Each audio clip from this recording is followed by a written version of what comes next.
You're listening to Seattle Real Estate Podcast. So are the thieves just recognizing now that instead of going one by one on somebody's porch and ripping off whatever packages are available there, or breaking into somebody's car and you're kind of at the mercy of just that one vehicle, getting whatever used items out of that car, instead of messing around with all that, why don't you go to the source? Is this what the thieves are figuring out? Now, if we go to the source and we're able to pry open a train, boxcar on a train with all kinds of stuff in it, we can not only get all new stuff, we can get more than one at a time.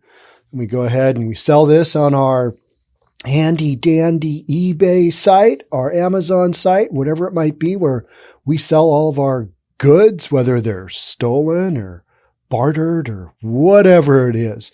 Is this what's going on? It kind of seems that way. The train epidemic has just been off the hook here lately. I don't know how many, I don't do a lot of Twitter, but I check out the trending news, and I have people send me a lot of tweets, and the tweets and some of the live streams I've seen are just phenomenal. There was a live stream in Chicago where the train actually started moving and people were in between the boxcars. They got one open and they're just tossing stuff out. I mean, it just looked like refugees, trying to get out of a country, but instead they were stealing goods from a train. Just nutty. So that's what we're talking about today. It feels like this is kind of one of those things that just all of a sudden overnight, the light bulb went off and people are like, hey, we can get more stuff if we are stealing this way. All right. So before we jump on in, if you're new here, welcome. My name is Sean Reynolds. I own a couple of real estate companies, and I read the current news that sometimes includes real estate. Today's not so much, but we focus a lot on public safety here on the Seattle Real Estate Podcast. And this is one of those instances where if you don't get your package, and one of the tweets that I read said the package that they were investigating was destined for, I think it was Bainbridge Island here, just to the west of downtown Seattle, one of the islands close to downtown Seattle. So if you're not getting your packages, you can blame it on these guys down in Lincoln. Where is it? Lincoln Heights in California, just where the trains go in LA, East LA. And sometimes your packages don't make it any further there. It's at a distribution center. Or is it? All right, let's jump on in. It's ugly out there. Rail thefts leave tracks littered with pilfered packages. And if you haven't seen any of the photos, do a quick Google search. It is shocking to see these train tracks. And then it just looks like an explosion of boxes happened. And you're like, wow, it's like Christmas 10 minutes after the little kids open their presents. You know what I mean? Just they get in there and tear it open and they get what they want and they just leave everything behind. Just, that scene. It's like, what happened here? Oh, it's Christmas. And literally for these thieves, this is Christmas, right? Hey, how many packages can we take out of this train? All right, we're good to go.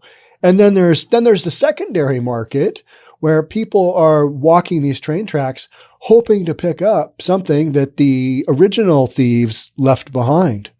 Just nutty. It's like, okay, I think we're going to blame this on the coronavirus though. Somehow we're going to blame it on the coronavirus. Yeah. The scene was a stretch of railroad tracks in Lincoln Heights on Saturday. A blizzard of torn plastic wrappers, cardboard boxes, and paper packaging attesting to a wave of rail car thievery that officials say has been on the rise in recent months. It sure seems like it because I've been seeing more and more stories. There's got to be stories of people who are like, hey, where's my stuff? I don't have any of my stuff. Yeah. Somebody stole it. Somebody does have your stuff. It's just not you, and they didn't pay anything for it, and they're going to make money off of you. Several scavengers picked through the debris, hoping to find electronics, clothes, or whatever valuables thieves left behind. Everything comes on the train. Cell phones, Louis Vuitton purses, Louis Vuitton. I can't wrap my head around the whole Louis Vuitton thing. It's so expensive. You get I saw a guy come out of my gym wearing a Louis Vuitton backpack. So right there, I mean, it's questionable at best. A designer backpack, do you really need one? And so I thought, I'm just going to look that up because I've had this conversation with younger folks who are really into the Louis Vuitton. And I'm like, that's just some really overpriced stuff that has no real, it's not super heavy duty. It's not super sturdy.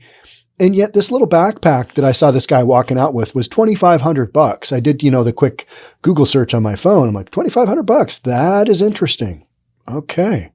Wow. It was a nice looking backpack, but you know what I mean? Just at some point in time, you're like, okay, that's wild. So you got Louis Vuitton purses. You got designer clothes, toys, lawnmowers, power equipment, power tools. Said a 37-year-old man who declined to give his name. Remember, he's walking around the tracks hoping to find something that's not his, that he's going to claim for his, but it's free. And by free, I mean, it's been stolen, it's been tossed off the tracks, and the train is long gone. And now these people are literally scavenging for second hand-me-downs of stolen goods. He said he comes to the tracks regularly and once found a Louis Vuitton purse and a robotic arm worth 5 figures. You know what that should say right there? That's not his, right? Just stealing stuff. We find things here and there, make some money off of it. All right. So you are literally scavenging new goods off the train. Thieves are pilfering railroad cars in a crime that harks back to the days of horseback riding bandits, but it is fueled by a host of modern realities, including the rise of e-commerce and Southern California's role as a hub for the movement of goods.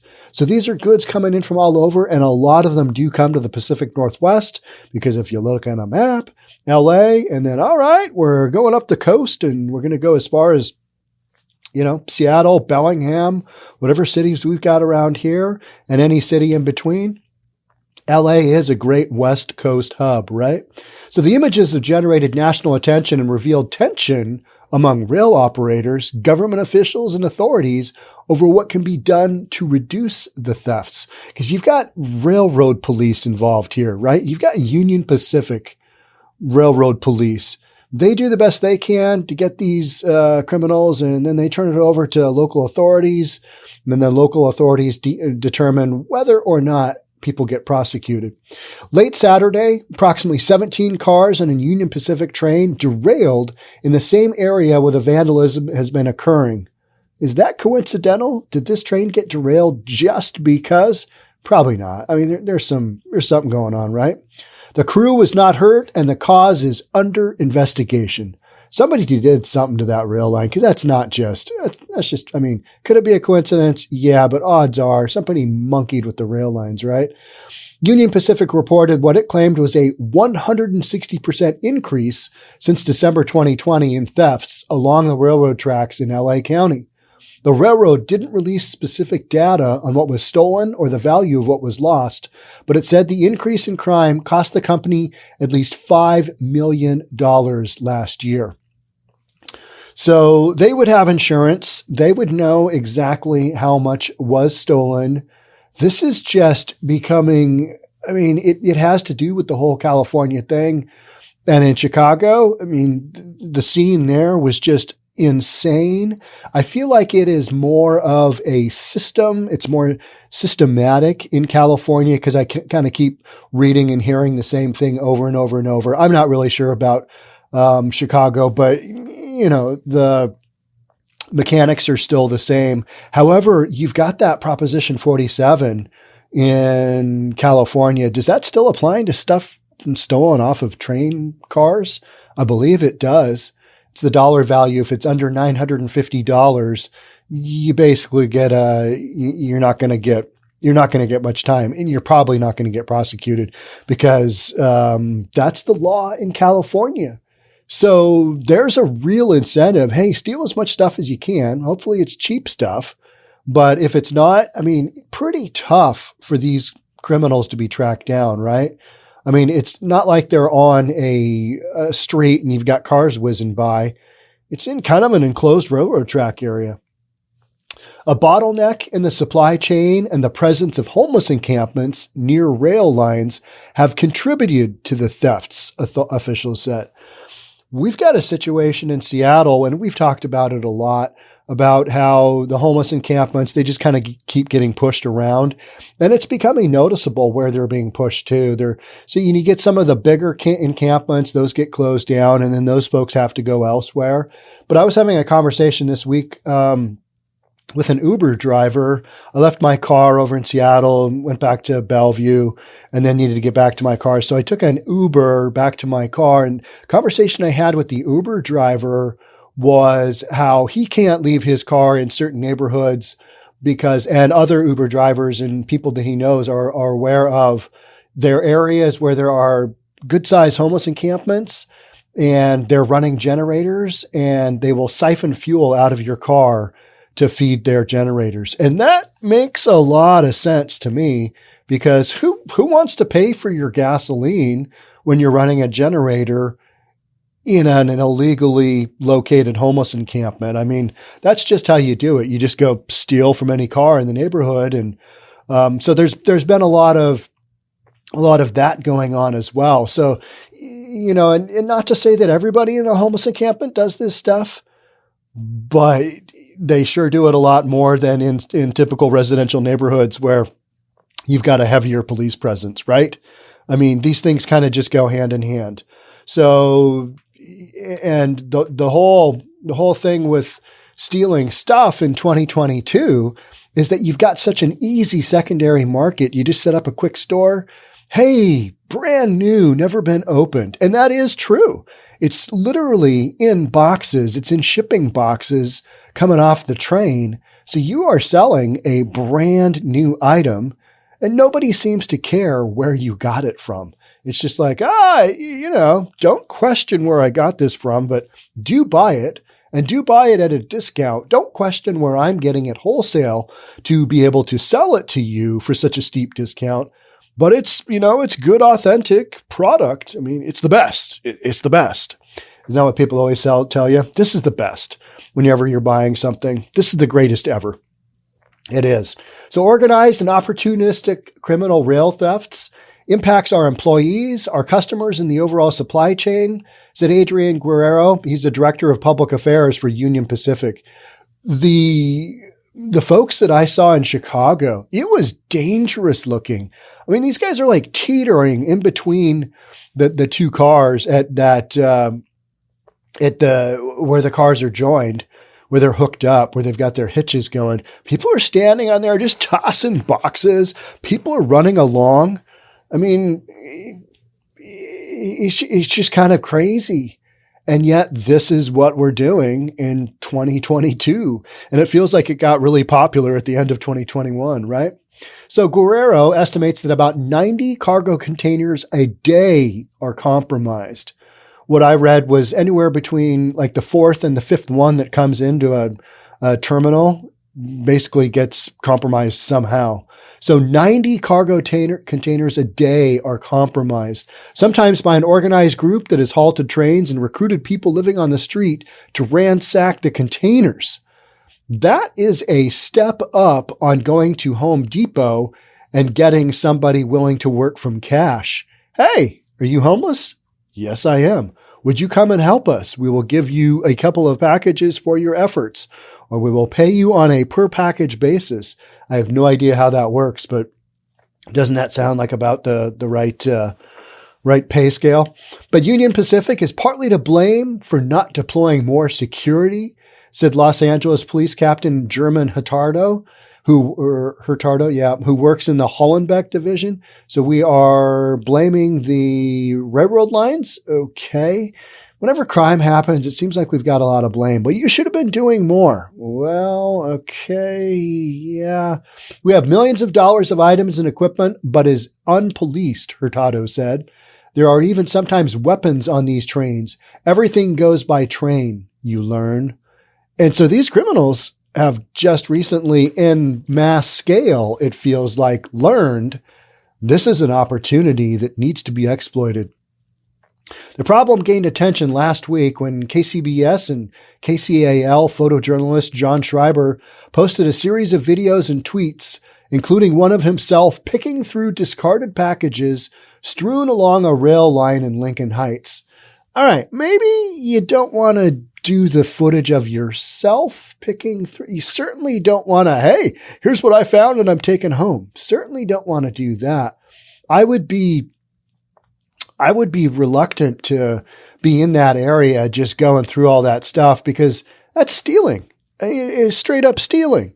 But these guys don't care, clearly. Obviously, they do not care. The criminals are so brazen. It's like they're not stealing. You know what I mean? They're just doing our thing. It's a slow Tuesday. We're going to hit this train. Then we'll go sell our stuff and, just mind blowing. So this guy, he plucked out a discarded coronavirus test and a box of REI merchandise along tracks plastered with the just huge amount of packages intercepted and torn into well before reaching their destinations. Missing a package? Shipment delayed? Maybe your package is among the thousands we found discarded along the tracks, Schreiber wrote on Twitter, alongside an aerial shot of the littered tracks. The post went viral as others posted their photos. One of the clips was it's a straight down view. So you've got a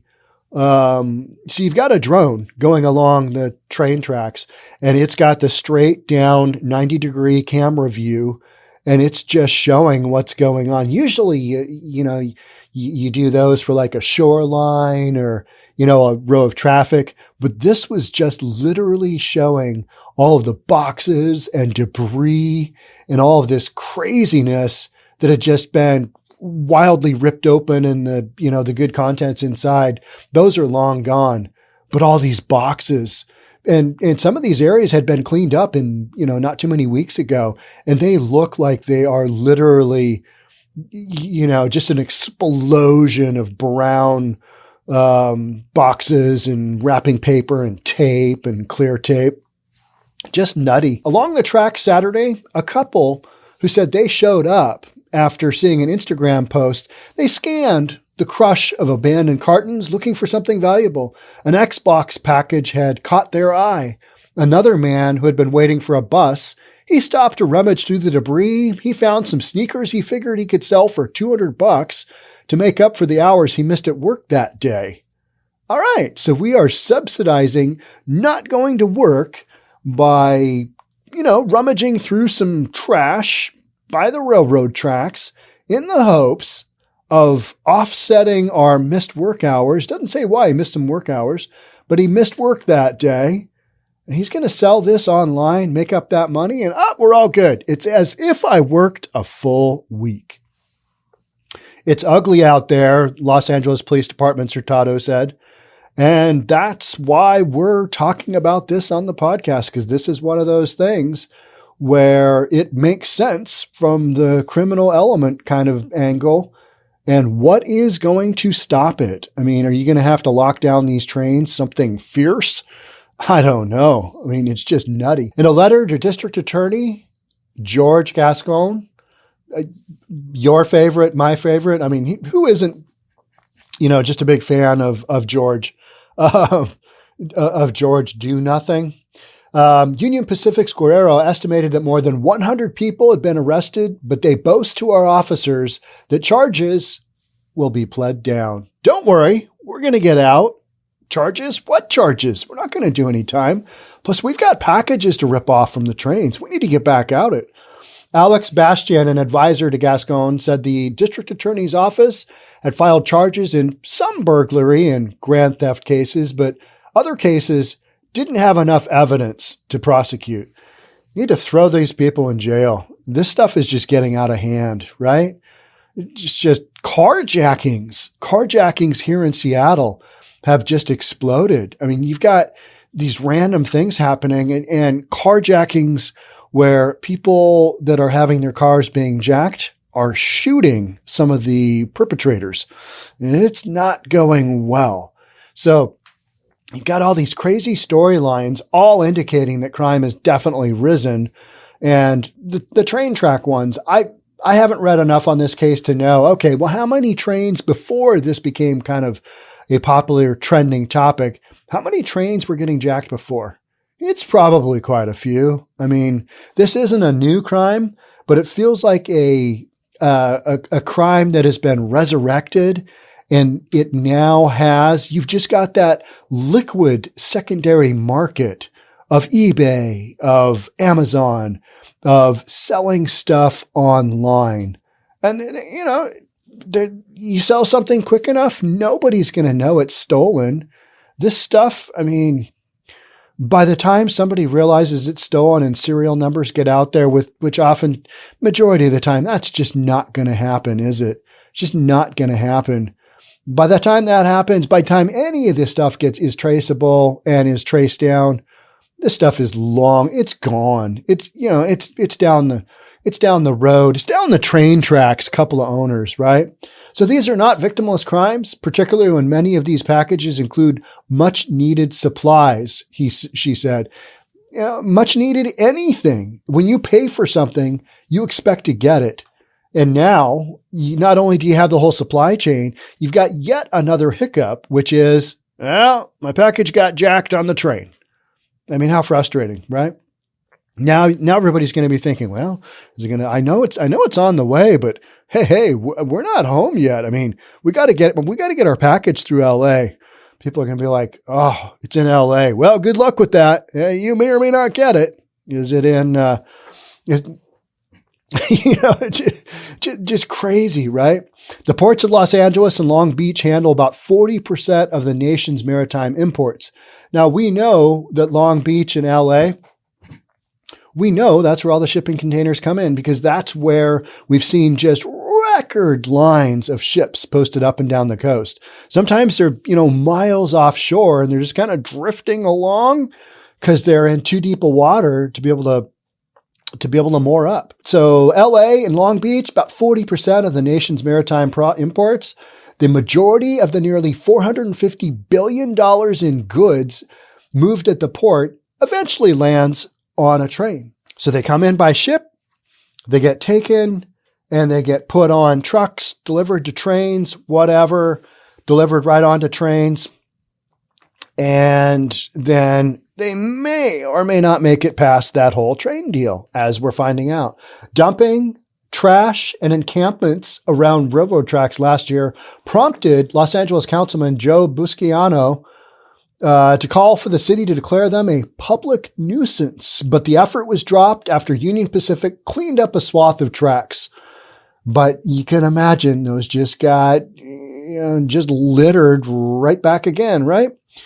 And that's one of the things that with the homeless encampments and this kind of thing, it's just ongoing and it's just really nasty to look at. I was talking with my videographer and he was taking some footage at a camp where it had been recently cleared out and was now just basically down to the stuff that was left over. And he said it was brutal, the amount of human feces and garbage and needles.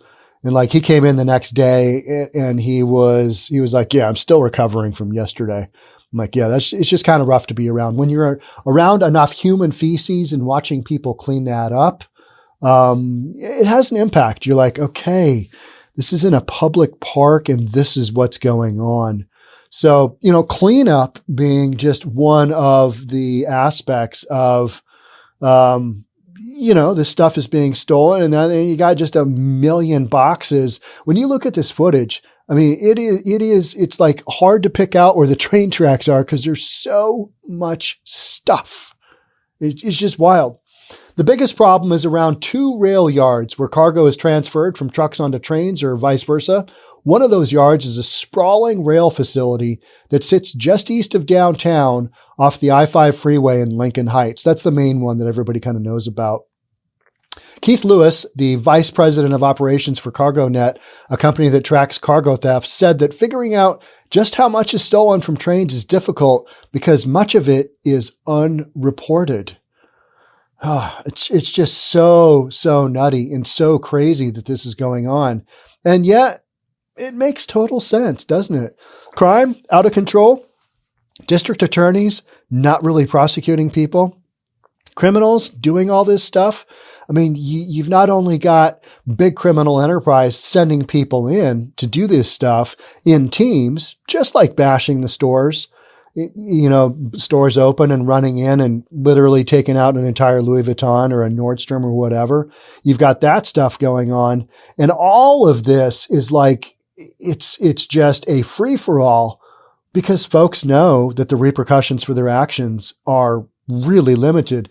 And by limited, I mean, they're probably not going to face any repercussions at all. So this criminal enterprise just keeps going. And the trains, I mean, you get into a good train, the amount of packages that comes out of one of those bad boys, I mean, that's a haul. It's a haul. And so, prices just go up because companies, they got to resend out the package and you got to pay for shipping again and people don't get their stuff and, and then the company eventually, we had a massive amount of thefts. How much do we need to raise our prices? And that's literally what happens.